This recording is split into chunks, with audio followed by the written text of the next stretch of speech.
Good morning students. Biology की इस class में आपका स्वागत है। आज हम पढ़ेंगे +1 के एनसीईआरटी के फर्स्ट यूनिट का फर्स्ट चैप्टर। फर्स्ट यूनिट का नाम है the diversity of the living worlds और उसका पहला चैप्टर है द लिविंग वर्ल्ड। उसी को हम पढ़ेंगे। देखिए, how wonderful is the living world, कितना शानदार है लिविंग वर्ल्ड। क्यों? क्योंकि आप देखते हो कि जो वर्ल्ड है उसकी वाइड रेंज टाइप है, कितना अमेजिंग है। अगर आप इस लिविंग वर्ल्ड के अंदर देखते हो कितनी ऑर्डिनरी हैबिटेट्स हैं, यहाँ पे आप पाएंगे कि लिविंग ऑर्गेनिज्म जो है वो कितने कोल्ड माउंटेन्स में भी मिलते हैं, डेसिडुअस फॉरेस्ट में भी मिलते हैं, ओशियंस के अंदर भी हैं। कितनी सारी डाइवर्सिटी है, यही इसी डाइवर्सिटी को आपको पढ़ना है। फ्रेश वाटर लैक्स हैं, डेजर्ट्स देखते हैं, हॉट स्प्रिंग है, ये आपको बिल्कुल स्पीचलेस बना देती है। ये जो beauty of galloping horses, migrating birds, देखिए इस पिक के अंदर भी आप देखोगे कि एक तरफ आपको कितना खूबसूरत नज़ारा दिख रहा है, पहाड़, पहाड़ के साथ साथ आपको फॉरेस्ट दिखाई दे रहे हैं, उसकी नदी चल रही है, एक बह रही है नदी, और उसके साथ साथ नीचे आप बहुत सारे सुंदर सुंदर देखिए frogs, different type of frogs. ये सारे क्या है कि डाइवर्सिटी बनाता है अलग अलग रीजन के अंदर। कहीं पे हॉट स्प्रिंग है, कहीं पे वैलीज, फ्लावर्स की वैली है जो आपको अट्रैक्ट करती है, कितना डीप सेंस ऑफ वंडर बना देती है आपको। इसी तरह का जो है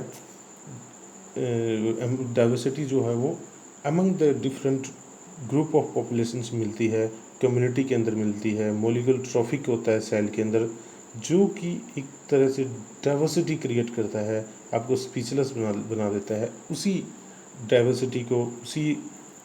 डाइवर्सिटी को आपको पढ़ना है इस चैप्टर के अंदर। देखिए फ्रेंड्स, स्टूडेंट्स, आज का जो हमारा चैप्टर है द लिविंग वर्ल्ड, उसके अंदर पढ़ेंगे हम बायोलॉजी क्या कि डेफिनेशन। इंट्रो चैप्टर है ये कि बायोलॉजी है क्या, हम किसे कहते हैं बायोलॉजी, उसकी अकॉर्डिंग टू डिफरेंट एस्पेक्ट्स उसकी बहुत सारी कुछ 4-5 डेफिनेशंस दी गई हैं। उन्हीं डेफिनेशंस को हम पढ़ेंगे। हम ले लेते हैं कोई मार्कर, अच्छा सा ये वाला मार्कर ले लेते हैं, और इसके बाद देखिए, अगर आप देखो डेफिनेशन ऑफ बायोलॉजी की देखें तो डेफिनेशन, तो biology is the branch of science. Biology क्या है? ब्रांच ऑफ साइंस है। Biology is the branch of science, biology the branch of science है, क्योंकि सबसे बड़ी चीज़ क्या है? साइंस। साइंस के अंदर बायोलॉजी है, साइंस की ब्रांच है, जिसके अंदर हम डील करते हैं, क्या डील करते हैं? With the study of living organism. जो जितने भी लिविंग ऑर्गेनिज्म है उनकी स्टडी करना, उनकी स्टडी जिस साइंस की ब्रांच के अंदर किया जाता है उसको बोलते हैं बायोलॉजी। जिस ब्रांच के अंदर लिविंग ऑर्गेनिज्म की स्टडी की जाती है उस ब्रांच, साइंस की उस ब्रांच को बोलते हैं बायोलॉजी। इसके अंदर जैसे प्लांट्स आ जाते हैं, एनिमल्स आ जाते हैं। उसी तरह बायोलॉजी को एक अलग से डेफिनेशन दी गई है। Biology is the natural science, natural science है जो नेचर के अंदर है, concern with the study of life and living organism. कि लाइफ क्या है, किसे आप लाइफ कहते हो? जन्म लेना, फिर ग्रो करना, फिर डेवलप करना खुद को, और फिर उसके बाद डेथ हो जाना, ये प्रोसेस होती कैसी हैं? और लिविंग ऑर्गेनिज्म क्या है, किस ऑर्गेनिज्म को आप, इस चैप्टर का नाम ही क्या है? The living world. कि लिविंग वो है क्या चीज़, उसी चीज़ को स्टडी करना। और नेचुरल साइंस की ब्रांच जिसको उसी इन चीज़ों को स्टडी करना, उसको बायोलॉजी बोला गया है। उसी तरह बायोलॉजी क्या है? Biology is the science of life. कि साइंस ऑफ लाइफ फॉर्म्स, कि डिफरेंट तरह की लाइफ, अलग अलग ऑर्गेनिज्म है। मान लो एक हॉट स्प्रिंग है, एक वोल्केनिक एक्टिविटी कहीं पे हो रखी है, या डीप ओशियंस के अंदर, आप ओशियंस के अंदर गहराई में जाते हो, वहाँ पे लाइट नहीं पहुँच रही लेकिन ऑर्गेनिज्म वहाँ पे भी है, तो वो लाइफ फॉर्म, उस ऑर्गेनिज्म की लाइफ कैसी है? अगर आप फॉरेस्ट के अंदर जाते हो जहाँ पे ह्यूमस बहुत होती है और ऑर्गेनिक मैटर ज़्यादा है, तो वहाँ पे लाइफ कैसी है? एक डिज़र्ट में जाते हो आप जहाँ पे खाने के लिए कम न्यूट्रिएंट्स हैं, तो ऑर्गेनिज्म वहाँ पे सरवाइव कैसे करता है? अपने आप को एक किक्कर है, एक बबल है, और वहाँ पे अपने आप को क्या करती है कि वहाँ सरवाइव कर सके, अपने आप को ज़िंदा रख सके। हो सकता है वो वेपराइजेशन, आपका ट्रांसपरेशन जो है कम कर लेगा, उसकी जड़ें हैं वो लंबी कर लेगी, तो ये प्लांट्स की प्रॉपर्टीज़ हो जाती हैं। तो ये लाइफ फॉर्म क्या है, इस बात को स्टडी करना कि डिफरेंट डिफरेंट जगह पे जो वर्ल्ड है, इस वर्ल्ड के अंदर, इस संसार के अंदर जो लिविंग जो है वो कैसे अपने आप को सर्वाइव कर रहा है, क्या क्या चेंजेस करता है अपनी लाइफ के अंदर। And the non living process, देखिए नॉन लिविंग प्रोसेस क्या होती है। देखिए ह्यूमन बीइंग जो कोई भी ऑर्गेनिज्म है वो कहाँ से बना हुआ है, नॉन लिविंग मटेरियल से बना हुआ है, केमिकल से बना हुआ है। तो वो प्रोसेस होती कैसी है, मॉलिक्यूल ट्रैफिकिंग कैसे होता है, उन चीज़ों की उन स्टडी करना बायोलॉजी कहलाता है। The science of life forms का एंड नॉन लिविंग प्रोसेस के अंदर हम खाते हैं, नॉन लिविंग खाते हैं, फिर वो हमारे अंदर कैसे असिमिलेशन होता है, कैसे उसको ऑब्जॉर्प्शन किया जाता है, उस चीज़ों को पढ़ना। इसे नेक्स्ट देखते हैं। Biology is the story of life on earth. Biology क्या है, स्टोरी है, एक कहानी है जो कि अर्थ के ऊपर एक ऑर्गेनिज्म है, वो कैसे अपने आप को सर्वाइव रन करना है, अपनी लाइफ को कैसे जी रहा है, इस बात की एक स्टोरी के अंदर लिखा जाए कि उसने जन्म लिया, उसके बाद ग्रो किया, डेथ हो गया, तो उसके अंदर उसने क्या क्या खाया पाया, कैसे अपने आप को जिंदा रखा, अपने आप को कैसे मॉड्यूल किया, इस चीज़ को स्टडी करना ये क्या कहलाता है, बायोलॉजी कहलाता है। उसके नेक्स्ट उसके देखते हैं हम। Biology is the story of evolution of living organism on earth. देखिए ये है बहुत बहुत अच्छी बात है कि स्टोरी ऑफ इवोल्यूशन, कि अपने आप को टाइम के साथ इवोल्व कैसे किया ऑर्गेनिज्म में, इस बात को स्टडी करना। लिविंग ऑर्गेनिज्म ने अर्थ के ऊपर अपने आप को टाइम के साथ कैसे स्टडी किया, उस स्टोरी को पढ़ना भी क्या कहलाता है, बायोलॉजी कहलाता है। तो ये कुछ 3-4 डेफिनेशंस हैं। अब बार बार पढ़िए। जो मेन डेफिनेशन है वो तो फर्स्ट वाली है, the biology the branch of science which deal with the study of living organisms like plant and animal. इनको पढ़ना ही क्या है, तो ये डेफिनेशन आपको पता होनी चाहिए। बहुत एग्जाम में तो नहीं पूछी जाती लेकिन इम्पोर्टेंट बहुत है। चलिए नेक्स्ट हम देखते हैं बायोलॉजी जो है शब्द, जो बायोलॉजी का शब्द है, हम एक मार्कर थोड़ा सा बड़ा ले लेते हैं। बायोलॉजी का जो वर्ड है वो ग्रीक वो लैंग्वेज से बना हुआ है, कि 2 वर्ड से बना हुआ है ग्रीक, एक तो बायो, दूसरा लोगोस। बायो का मतलब होता है लाइफ, लोगोस का मतलब टू स्टडी। तो बायोलॉजी क्या है, लाइफ की स्टडी करना, ठीक है। द ट्रम, जो बायोलॉजी ट्रम है, the term biology, the term biology was, the term biology was given by Lamarck and Treviranus. Lamarck and Treviranus ने इस ट्रम को दिया था। तो आपको पता होना चाहिए कि बायोलॉजी के ट्रम है वो किसने दिया था, कि किसने कहा था कि पहले बायोलॉजी को नेचुरल साइंस बोला जाता था, लेकिन टाइम के साथ साथ 18 के सेंचुरीज के अंदर बायोलॉजी का ट्रम दिया गया, और दिया किसने था, लिमार्क एंड ट्रेविरेंस ने। तो बायोलॉजी की जो डिफरेंट ब्रांच से आप बात करते हैं, they are more than 55 branches of biology like microbiology, cell biology, biotechnology, bioinformatics, genetics. देखिए माइक्रोबायोलॉजी, बायोलॉजी सिर्फ एक साइंस की ब्रांच है, लेकिन इसकी भी सब ब्रांचेज हैं छोटी छोटी, क्योंकि आगे जाके स्पेशलाइजेशन हो जाता है। तो ये जब डीप पढ़ते हैं तो इसी चीज़ के अंदर एक ब्रांच है माइक्रोबायोलॉजी, जिसके अंदर बैक्टीरिया, वायरस वगैरह को पढ़ा जाता है, उनके लाइफ प्रोसेस को पढ़ा जाता है। एक होता है सेल बायोलॉजी, सेल के कंसेप्ट, सेल क्या है, सेलुलर प्रोसेस क्या होती हैं, सेल के अंदर क्या क्या घटनाएं होती है, रेस्पिरेशन कहाँ होता है, फोटोसिंथेसिस कहाँ होता है, कौन से सेल के पार्ट में होता है, केल्विन साइकिल क्या होता है, एनर्जी प्रोडक्शन कैसे होता है। तो ये सब बायोटेक्नोलॉजी। तो जो बायोलॉजी है उसके ऊपर टेक्निकल यूज़ करके आप जेनेटिक इंजीनियर, आपने सुना होगा कि अभी जो चावल है, एक गोल्डन राइस बनाया है, उसके अंदर बाहर से जेनेटिक इंजीनियरिंग करके, जेनेटिक बायोटेक्नोलॉजी का यूज़ करके लाइफ के ऊपर, सेल के ऊपर टेक्नोलॉजी लगा के उसके अंदर सुधार किया जा सकता है।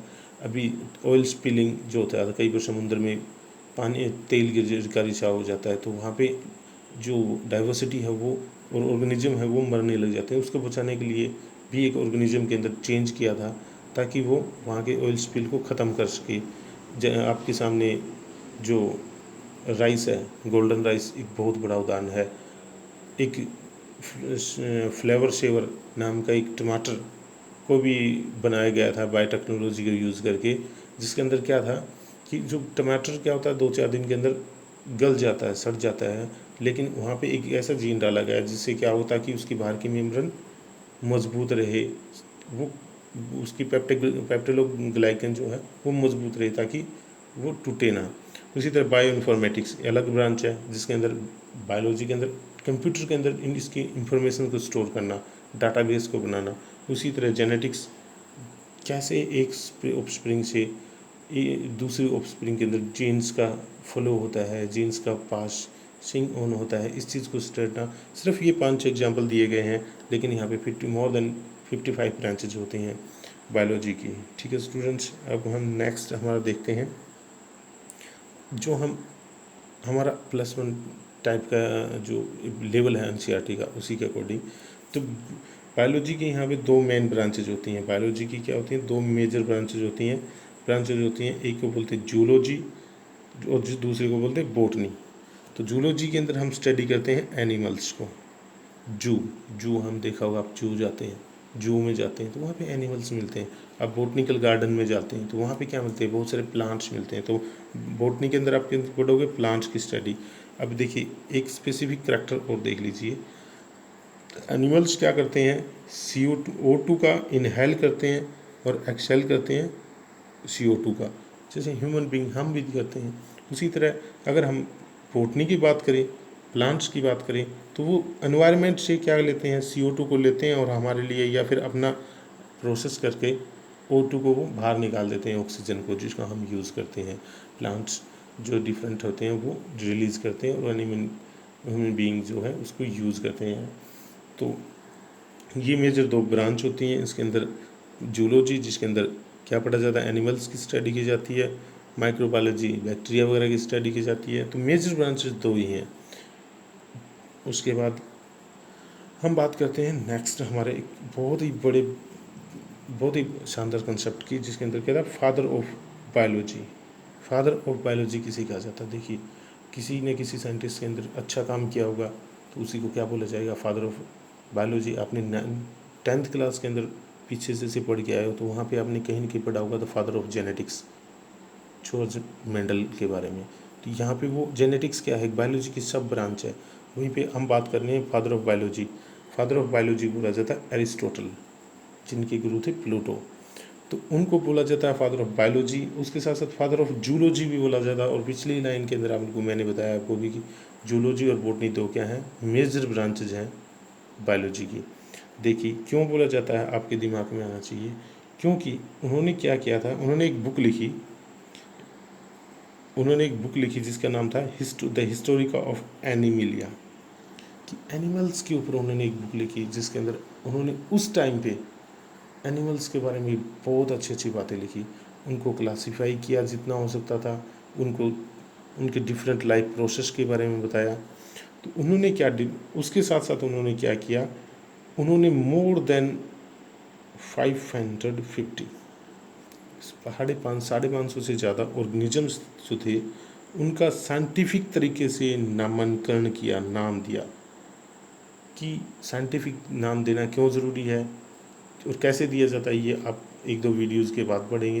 लेकिन फादर ऑफ बायोलॉजी उन्हें कहा क्यों जाता है, क्योंकि उन्होंने एक बुक लिखी जो एनिमल्स के बारे में थी, एनिमल जिसका नाम था हिस्टोरिका ऑफ एनिमिलिया।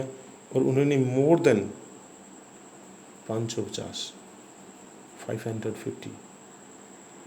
ऑर्गेनिज्म का साइंटिफिक तरीके से नॉमेनक्लेचर किया, नाम दिया, साइंटिफिक नाम दिया उनको।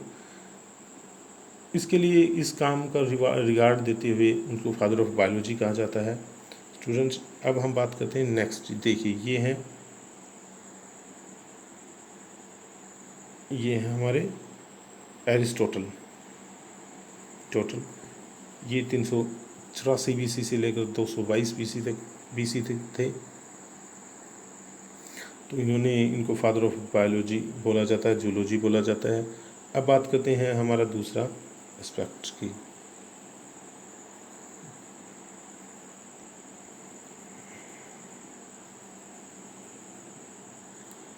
कि Theophrastus is known as father of botany.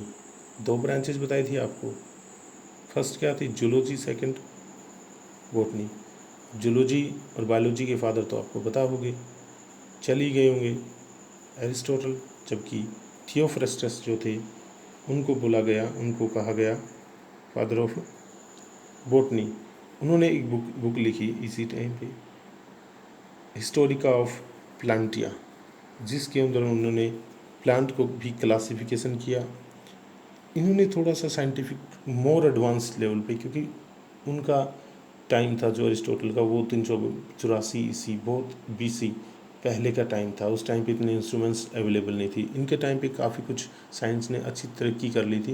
उन्होंने एनाटॉमी एंड फिजियोलॉजिकल तरीके से फिजियोलॉजी चेक करके, प्लांट्स की एनाटॉमी चेक करके, प्लांट्स का डिफरेंट प्लांट्स को अलग अलग कैटेगराइज किया, क्लासिफिकेशन किया, और साथ साथ करीब करीब 500 से ज़्यादा ही थे साइंटिफिक नेम्स दिए प्लांट्स को और एनिमल्स के स्पीसीज़ को। तो जैसे कि मैंगीफेरा इंडिका, मैंगो को नाम दिया गया, होमोसैपियन ह्यूमन बीइंग को, पाइसम स्टाइगम पी को, आपको पता ही है 10th क्लास में आपने पढ़ा है। तो इसी वर्क जो इन्होंने इतना अच्छा काम किया, इसी को सम्मान देते हुए, इसको रिगार्ड देते हुए उन्हें बोला जाता है फादर ऑफ बॉटनी। और अगर हम बात करें फादर ऑफ मॉडर्न बायोलॉजी, उसको चार्ल्स डार्विन को बोला जाता है फादर ऑफ मॉडर्न बायोलॉजी। क्यों बोला जाता है आपको थोड़ा बहुत ध्यान होगा, उन्होंने एक बुक लिखी थी जिसका नाम था ओरिजिन ऑफ द स्पीसीज़, बहुत ही शानदार बुक। उन्होंने जो बीगल जहाज़ पे गलापागोस आइलैंड के ऊपर यूनाइटेड स्टेट के अंदर यात्रा करके एक जो डार्विन की चोंच, उन्होंने बताया कि एक जगह पे बहुत सारे पक्षी रहते थे, जिनकी चोंच थे ना, हो सकता है कि एक समय पे एक जैसी रही होगी, लेकिन वहाँ पे अगर एक ही चोंच जैसे बहुत सारे ऑर्गेनिज्म रहेंगे, जैसे कि वो एक स्पैरो जैसी चिड़िया थी, उसकी सबकी चोंच, उन्होंने देखा कि वहाँ पे अलग अलग चोंच हो रखी है अब, लेकिन हो सकता है पहले के भी एक जैसी रही होगी, क्योंकि एक जैसी रहेगी तो उनका खाना भी एक जैसे खाएंगे, तो उनके लिए फिटेस्ट होना, सर्वाइव करना मुश्किल हो जाएगा। उन्होंने चोंच में उन्होंने क्या किया, बदलाव कर लिया, कुछ ने लंबी चोंच कर ली, किसी ने छोटी चोंच कर ली। ठीक है स्टूडेंट्स, तो ये थी हमारे कुछ डेफिनेशंस की, बायोलॉजी की definitions, zoology, father of botany, father of modern biology. अब देखिए ये हैं थियोफ्रेस्टस, उसके साथ साथ अगर ये हैं लिमार्क, आपको पीछे बताया, और ये है चार्ल्स डार्विन, इन्होंने बुक जो लिखी थी द ओरिजिन ऑफ स्पीसीज़। अब बात करते हैं किसी भी ऑर्गेनिज्म, देखिए first chapter the living organism, हम किसे लिविंग ऑर्गेनिज्म कह सकते हैं, इस बात को ये हम पढ़ते हैं। क्या मिनिमम ऐसा क्या क्राइटेरिया होगा जिसको ताकि हम कि ऑर्गेनिज्म को, किसी ऑब्जेक्ट को लिविंग कह सकते हैं, तो उसके अंदर क्या होना चाहिए, इसमें सब रेस्पायरेशन, वो रेस्पायर करना चाहिए, उसके साथ साथ उसके पास मैकेनिज्म होना चाहिए न्यूट्रिशन के लिए, या तो जैसे अपना मैकेनिज्म होना चाहिए जैसे कि प्लांट्स के पास होता है, या फिर वो दूसरे के ऊपर डिपेंड करते होने चाहिए, जैसे कि एनिमल्स बैक्टीरिया करते हैं, या फिर बहुत सारे बैक्टीरिया, ऐसा नहीं कि सारे बैक्टीरिया ही डिपेंड करते हैं, कुछ फोटोसिंथेटिक बैक्टीरिया होते हैं, वो अपना भोजन खुद बना लेते हैं, उनके पास मेटाबॉलिक रिएक्शंस होने चाहिए, कि अगर हम खा रहे हैं तो उसका मेटाबॉलिक रिएक्शन में कैटाबॉलिक और एनाबॉलिक, कुछ चीज़ों को, हैवी चीज़ों को, मैक्रोमोलिक्यूल्स को माइक्रोमोलिक्यूल्स में तोड़ना, और छोटे छोटे माइक्रोमोलिक्यूल्स मोलिक्यूल के अंदर कन्वर्ट होना। तो जैसे कि डाइजेशन से हम कुछ खाते हैं, बड़े बड़े मोलिक्यूल्स खाते हैं, हमारे पेट में जाके वो छोटे छोटे टूट जाते हैं, और अल्टीमेटली ग्लूकोज की फॉर्म में हमारी शरीर जो है उसको अब्जॉर्ब कर लेता है, और ग्लूकोज का ऑक्सीडेशन होकर हमें एनर्जी मिलती है। तो ये process living organism as living उसे ही कह सकते हैं जिनके अंदर ये कुछ जो लाइनें लिखी हैं वो हों, उसकी वो ग्रोथ होनी चाहिए, ये उसके पास reproductions, auto replicates, sense to environment को सेंस करने के लिए। ये देखिए लिविंग ऑर्गेनिज्म नॉन लिविंग है, अब पत्थर है, अब पेन है, पेंसिल है, नॉन लिविंग है, अब वो कोई सेंस ही नहीं करते, तो लेकिन वो एनवायरनमेंट को सेंस करने चाहिए, रेप्लिकेट करने चाहिए, 1 से 2 बनने चाहिए, उनके अंदर रिप्रोडक्शन होना चाहिए, और उसके साथ साथ एक्सक्रीशंस होना, जो खाए उसको निकालना भी चाहिए खाने। ठीक है, तो ये 1 2 3 4 5 6 6-7 ऐसे करेक्टरिस्टिक्स हैं जो मिनिमम क्राइटेरिया हैं किसी को भी हम लिविंग ऑर्गेनिज्म बोलते हैं। तो ये करेक्टरिस्टिक्स की बात करते हैं हम। तो आप इन करेक्टरिस्टिक्स को बुक के अंदर अपना नोट डाउन करोगे। These are the typical characteristics which must be shown by any object to say them living organism. इसमें से जो ऑब्जेक्ट ऐसे करेक्टरिस्टिक्स शो करेगा उसको हम लिविंग ऑर्गेनिज्म बोल सकते हैं। ठीक है स्टूडेंट्स, अब हम बात करते हैं, जैसे कि आपको पता ही है कि लिविंग किसे कहते हैं और नॉन लिविंग किसे कहते हैं। जो लिविंग थिंग्स होती हैं वो ईट करती हैं, ब्रीथ करती हैं, ग्रो करती हैं, रिप्रोड्यूस करती हैं। पीछे मैंने क्या बोला, लिविंग किसे कहा जाएगा, जो ऐसी एक्टिविटीज़ शो करेंगे। जबकि नॉन लिविंग किसे कहा जाएगा, जो ना ईट करती, ब्रीथ करती, ग्रोथ करती, रिप्रोड्यूस करती। ठीक है स्टूडेंट्स, चलिए नेक्स्ट करते हैं हम हमारा आज का ये इस टॉपिक के अंदर। देखिए लाइफ क्या है। अब लिविंग ऑर्गेनिज्म के बारे में हमने देख लिया कि लिविंग तो किसे कह सकते हैं, कुछ मिनिमम क्राइटेरियाज हैं। अब आता है लिविंग कुछ टाइम के लिए जिंदा रहेगा, वो अपनी लाइफ को प्रोसीड करेगा। तो लाइफ है क्या, लाइफ है क्या, life is a character. Life एक करैक्टर है, एक लक्षण है। दैट डिस्टिंग्विश, वो अलग करता है ऑब्जेक्ट्स को that have signalling and self sustaining process from those that do not are called animate. देखिए एनिमेट और लिविंग, नॉन लिविंग।